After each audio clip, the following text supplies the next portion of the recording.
In this video, we're going to focus on how to create this nice value-based line chart that will give a color if it's positive and give it a red color if it's negative. So let's see here. You can see the moment I change this, the scale changes as well with it, and you can see the colors here are changing instantly and matching with the correct values. And that's quite nice, and this is a quite advanced item that will work with gradient and a lot more of calculations. So let's start to explore how to do this.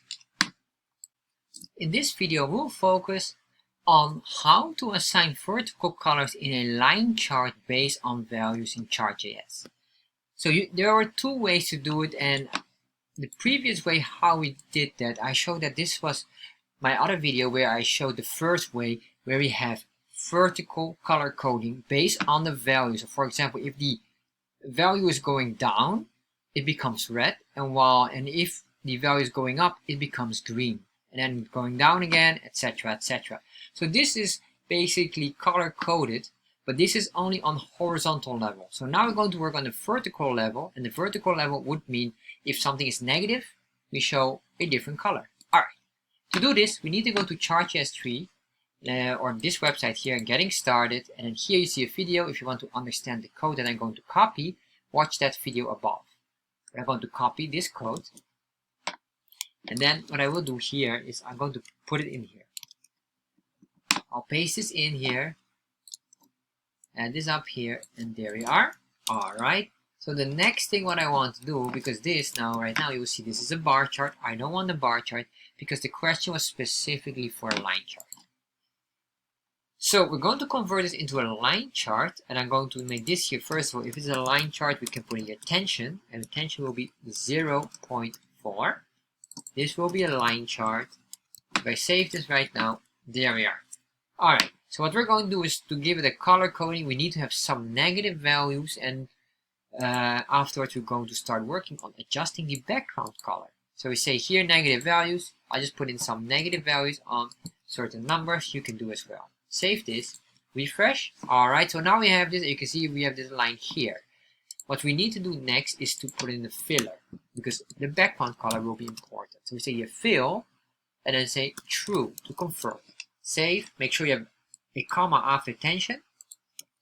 Save this, refresh, and now we have this nice line here. This should be red, red, and these here up should be green because it's a positive value. All right, so how will we do that?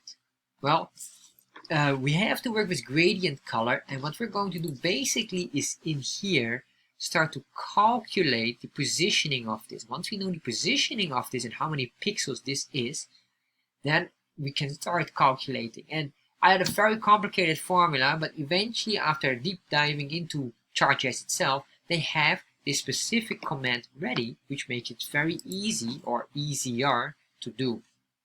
Alright, so let's start with it. So we have the background colors. I'm going to remove all of this except for the text background color. And then here we're going to put in a function. Oh, sorry, this is border color. That's not the one I want. I want the background color. So we say here function. And this function has a parameter of context.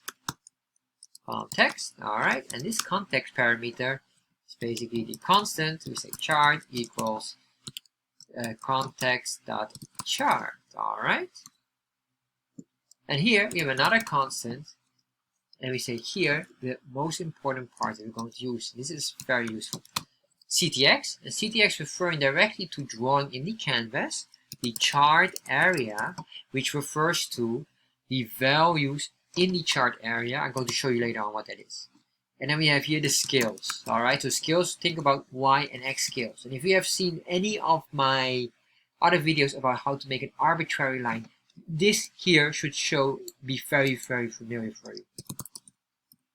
All right, so what is basically the chart area? The chart area, if you look at this canvas, I'm going to open up the developer tab and use the inspector. So you can see here, you can see the canvas starts here in the corner to here and here and there. But if you really look at it carefully, you see the chart area starts here. So the corner is here. That is basically the starting point of the canvas. But this, due to the padding and all this design we have around it, the real chart area starts here. And this is a certain amount of pixels. Because if you would do 0 to 0, it means, so let me go back here, 0 to 0 would mean this corner here. And you can see the canvas. If you look at the tooltip up, you see the width is 700 pixels and the height is 350. All right, meaning if you want to hit, let's say you want to pinpoint this specific point, you have to go from the width somewhere, let's say maybe 300 pixels, 250 pixels to the right. And the same here. This here is like X and Y. So our X should be maybe 20 pixels and then our Y should be maybe 30 pixels. So this is the starting point, and that's why we have the top, left, and right, or we're going to work with that later on, the chart area, where we have top line, bottom line, left line, right line. Alright, I hope you understand it. Scales is just as important, because with the scales, we can start to calculate how many pixels is a certain value in here. Very, very useful. On the Y scale and of course on the X scale if necessary. Alright, so now we've got that one. And probably it makes more sense once you see it. Now, next what we're going to do is we're going to do an if statement, and in this if statement we say equals chart area, or not equals. If there's no chart area, in that case we turn the value null. Why do we do this? When the chart loads at the very first time, so this is the initial load, there is no value yet. It's calculating or rendering. So this is essential. If you don't do this, the value will be null or 0 or none. None stands for NaN, meaning not a number. And then you cannot calculate. So here basically this case happens on initial chart load.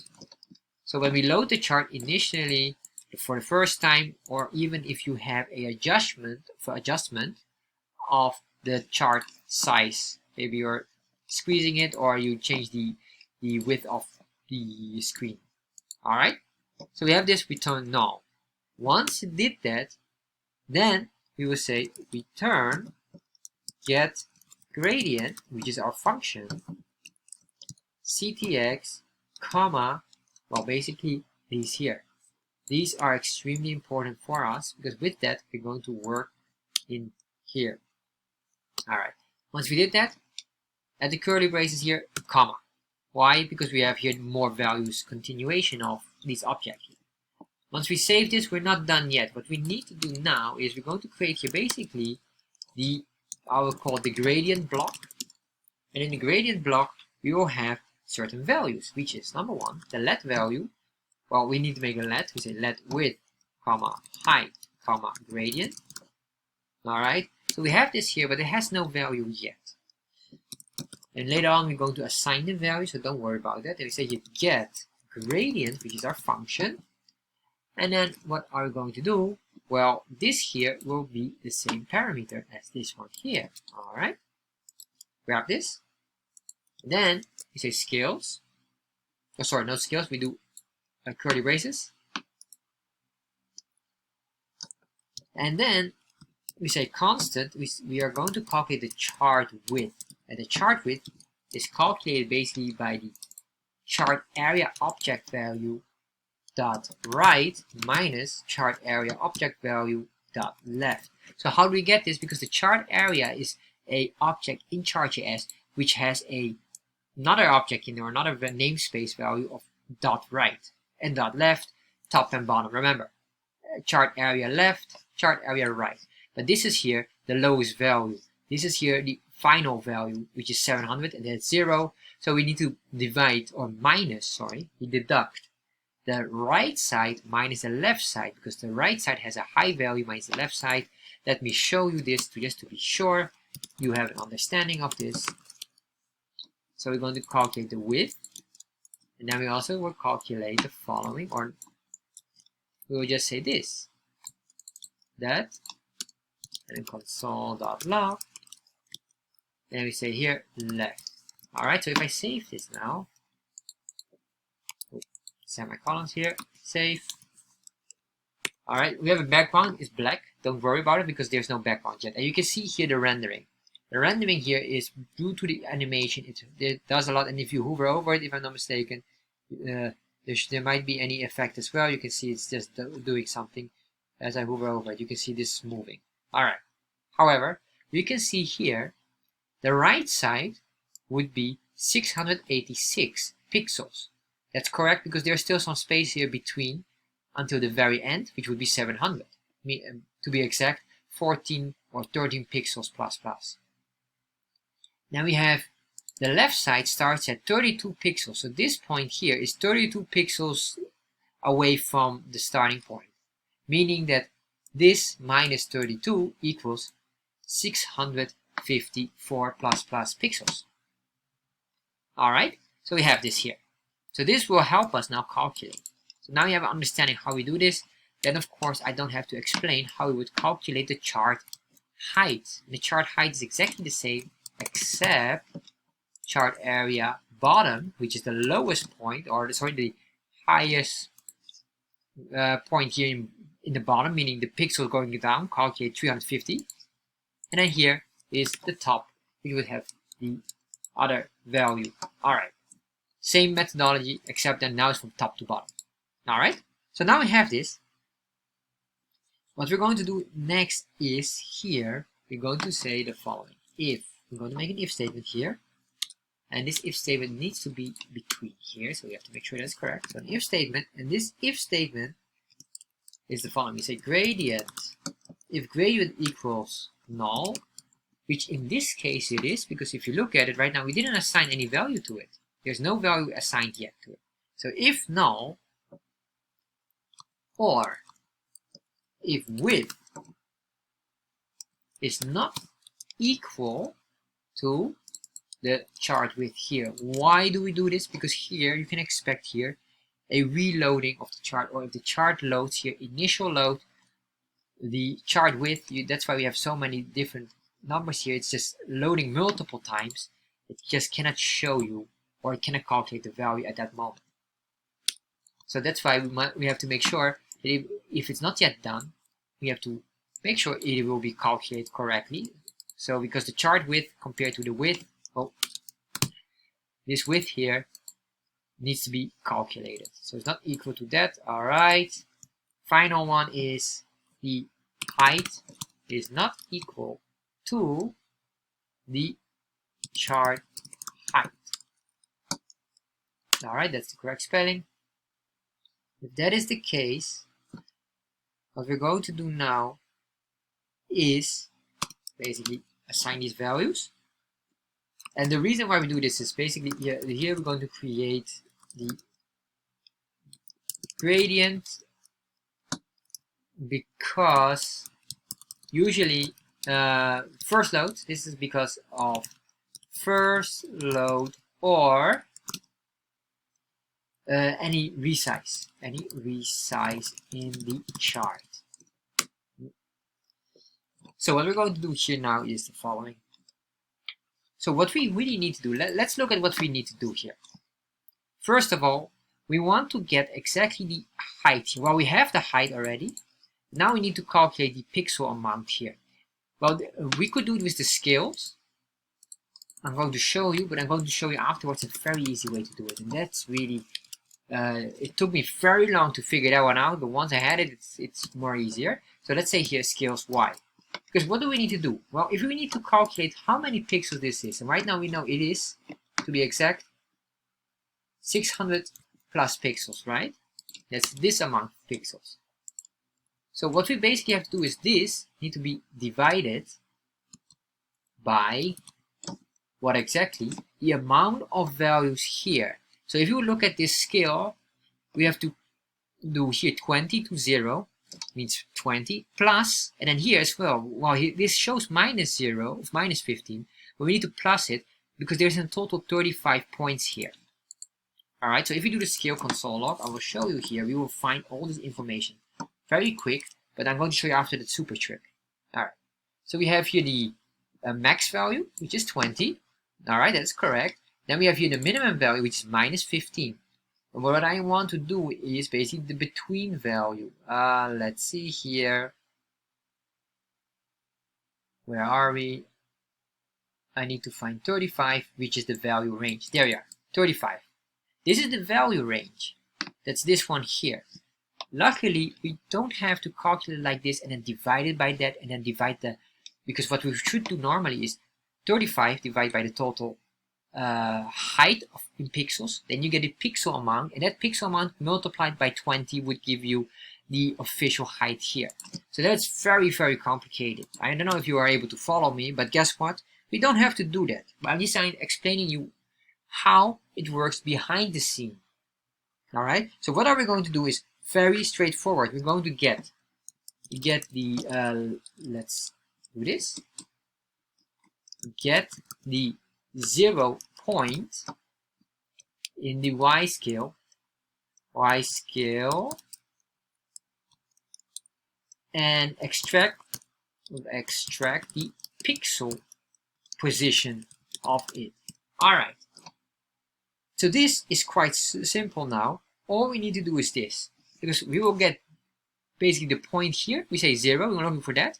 We'll get the exact pixel amount. But remember, if you get the exact pixel amount, it's just a pixel value starting even from the canvas point of view, meaning that here we need to remove this space here up.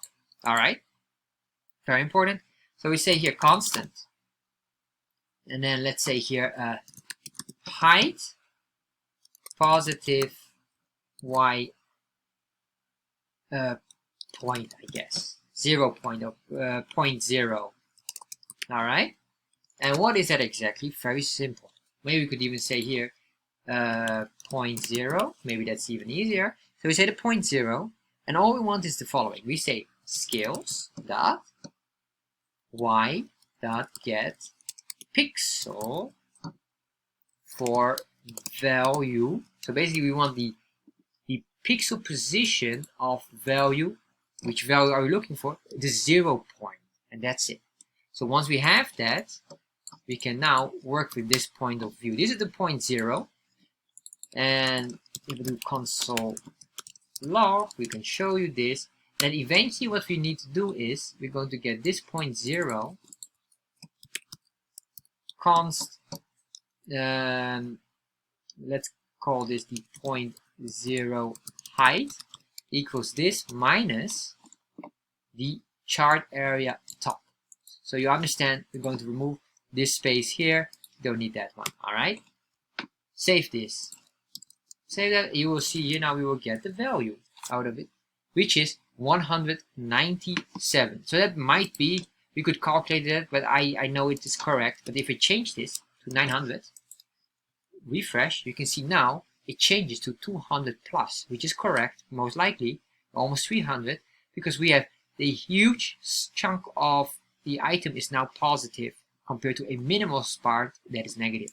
All right, so that is that.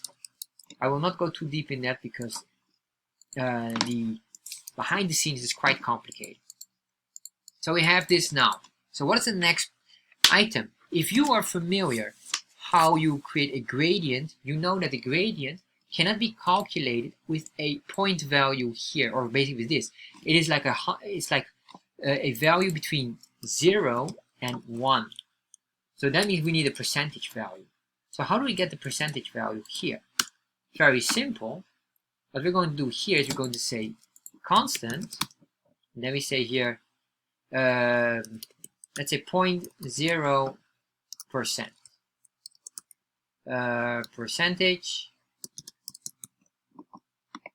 All right, and then this 0.0 percentage is basically the height divided by the other height that we have here, the chart height.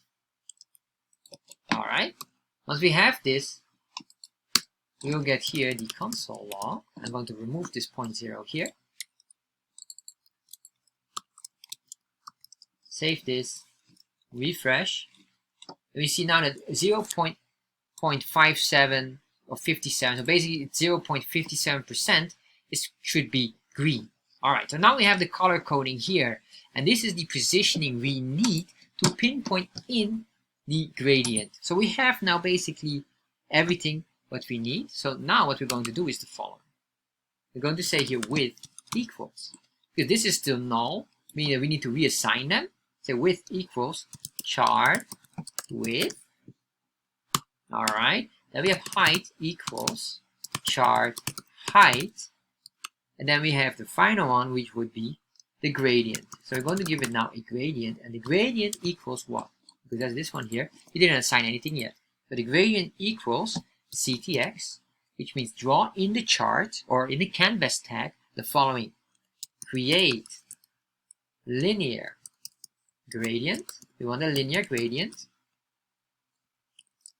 And then we say here the following. We're going to focus basically on top to bottom. Left to right is not important. Alright? And the reason why is because only we want this here. If we do left to right, we're going to get basically this assigned color structuring almost. We don't want that. So we say here, because we're going to work here, basically these are the 4 values. Let me explain these values quick. Y0, x1, and y1. Alright, so what is the gradient? X0 starting, meaning the starting point on a horizontal scale. Alright, and x1 would be the ending point in pixels. Alright, so why in pixels? So this is the reason why we have to calculate here how many pixels we had with regard to the width, this one here. We know the pixel amount because for this part here. So what is then the y? Well, the y is related to the scales here on vertical level. So starting point here up, and x1 would be how many pixels are we going down? Oh, sorry, y1 would be how many pixels are we going down? x1 means how many pixels are we going from the left to the right. Alright, so now we have that. So you have this understanding. We're not going to focus on horizontal, we only focus on vertical. So here is the following what we need to do.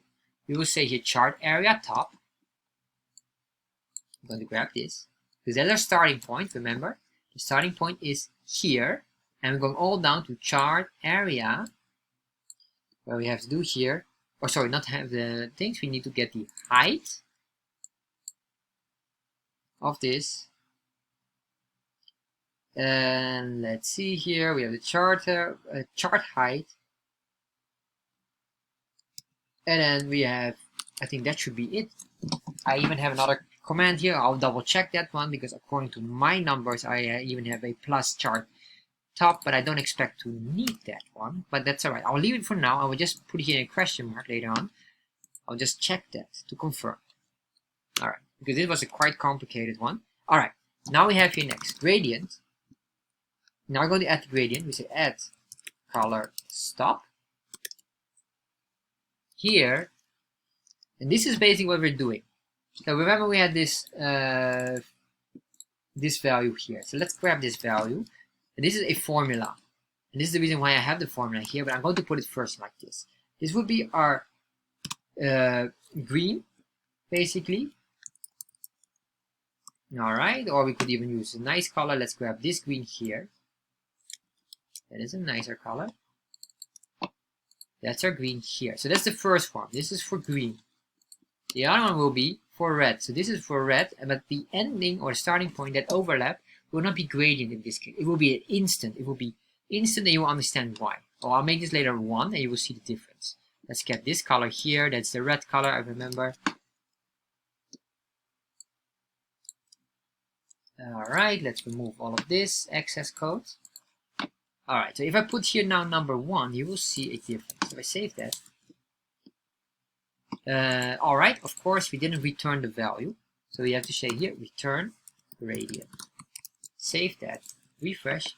There we are. So now you can see we have this here, and this is of course not what I desire because we have this gradual item here. What I want to do is an instant. So the moment we hit this 0, instantly red. So this is the reason why we're going to grab this one here. Alright. Oh, okay. So that explains why I had to do the minus, or sorry, the plus chart area top. I was already considering, according to my notes, it should be like that. I was just wondering why. Alright, so you can see here, because why there was the space here, apparently it needs to recalculate that as well, how much it needs to go down. Very important. Alright, so we have this here now. You can see here this instant adjustment here nicely. And this is done now with this code. And remember, this code was the 0% here. So I'm going to put this in here. Put this in here. Save that now. There we are. So now we have this. And now if I change this, let's change the values back to 900. refresh. There we are. We can do even 300. What happened then? Alright, so that works nicely. 9, or let's make this 55. Alright, so we have this now, and then maybe say with the line, I'm going to make the line transparent in this case, or white, because I don't see real value of the borderline adding it as well. If you want to, you can basically copy this chunk of code and duplicate it in here for the other color coding. And or you have to make another function, rename the function to change all these constants, because you might get an error because you're using a double constant that's not allowed. So in this case, I'll just skip that because this is a quite long video already. What I will do here is I'll just give this a transparency color or white. Let's give this white for now. Let's see how that looks.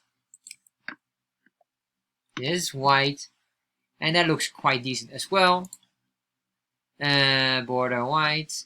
We could even say here border line or border width. Border, or maybe that's even better. Border width equals 0. Make sure below or after fill, this true has a comma. Save this. We have the border width is 0, and although the response on this is absolutely unexpected, so I'm going to remove the border width now. Alright, that looks far more decent. And this is basically how you do it. And this looks quite nice. And this is really, to be honest, was a very challenging one. But this is the way how you do it with a line chart. Alright, so I did a final testing with an input. And then I realized something I forgot about. So if you see this here, we get these wrong colors here. And the reason why this is happening, that we didn't notice first, is because we are always refreshing. And remember what we did here, we always had like this, if the values are not in here, or this is on the first loading, yeah, or resize of the chart. But here, we don't resize the chart when we change this. What we really do here is resizing the scale, and then it doesn't change. So is that an issue? No. All we have to do here, I just realized that this is something that we need to solve, is going to, let me remove all of these items here. Going to remove that one. We can remove all of these console. We don't need them.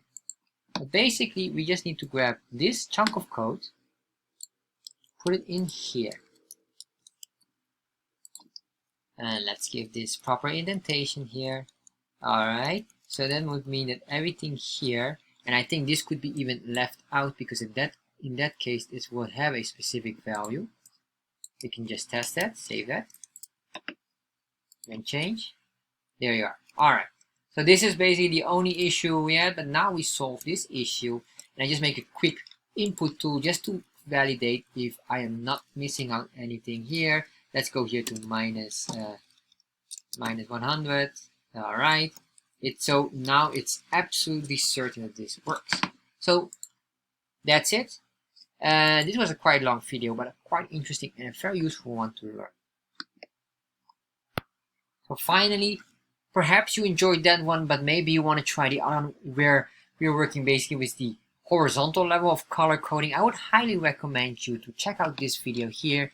You will see the link will pop up here somewhere on the screen right now.